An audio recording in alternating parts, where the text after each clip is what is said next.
endi biz mana shu nuqtai nazardan xorij davlatlarning tajribasini ko'rib, balki bu amaliyot boshqa davlatlarda ham bordir-da, balki shundan biz qolgandirmiz deb.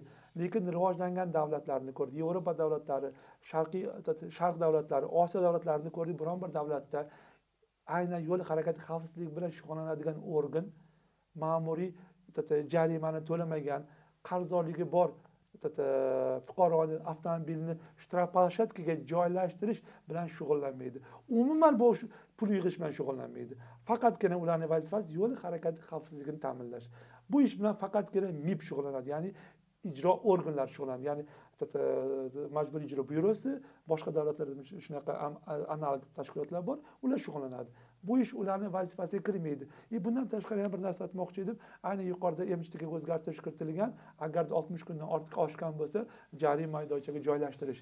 Menimcha bu qonun normasi amaldagi boshqa qonun normalariga, masalan, ijro to'g'risidagi qonunga yoki konstitutsiyaga zid bo'lishi mumkin deb o'ylayman. Chunki buni qayta ko'rib chiqish taklif bergan bo'lar edim. Chunki bu ishni faqatgina MIB qilish kerak. Ichki ishlar organlari emas. Albatta. 60 kundan oshib ketgan bo'lsa qarzdorlik, u esdan chiqqan bo'lishi mumkin. Ras u shofyor bo'lsa, mashinasi bo'lsa, uni mashinasini shtraf plashadga joylashtirishdan tashqari osonroq o'ldirish mexanizmi bor. Ish haqi.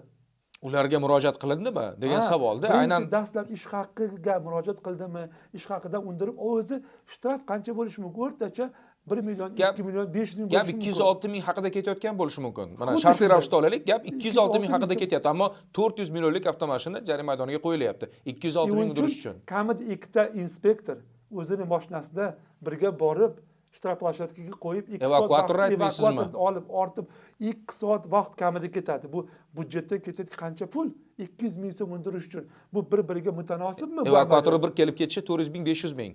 Bir nuqtasiga borishi. Bu men tasavvur qilaver, 206 ming undirish uchun qancha xarajat qilindi? Eng zo'ri bu juda oson, arzon hal bo'ladigan mexanizm bu MIB.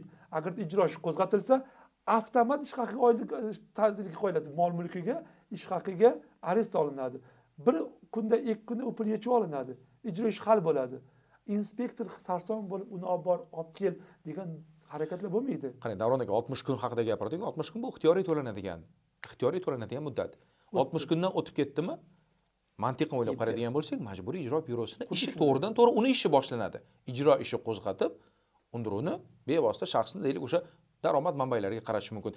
Avtomashinani jarima maydoniga qo'yish bu yagona yo'li emas-da.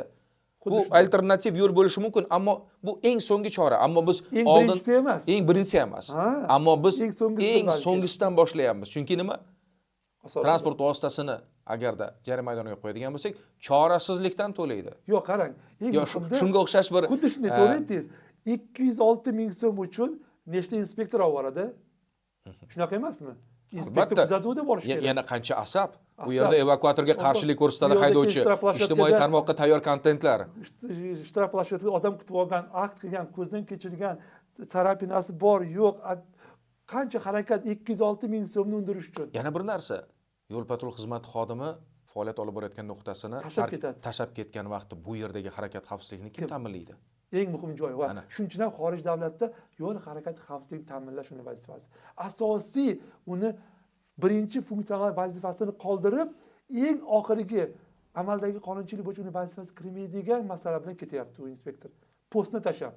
Menimcha bu post deb ataladi, to'g'rimi? Albatta. Postda bu. Harakat xavfsizligini ta'minlaydigan odam undiruv bilan shug'ullanyapti. Asosiy vazifasidan ketadi. Lekin bir vaqtning o'zida undiruv bilan shug'ullanadigan boshqa bir katta organ bor. Xuddi shunday. Birini ishini ikkinchisi qilyapti.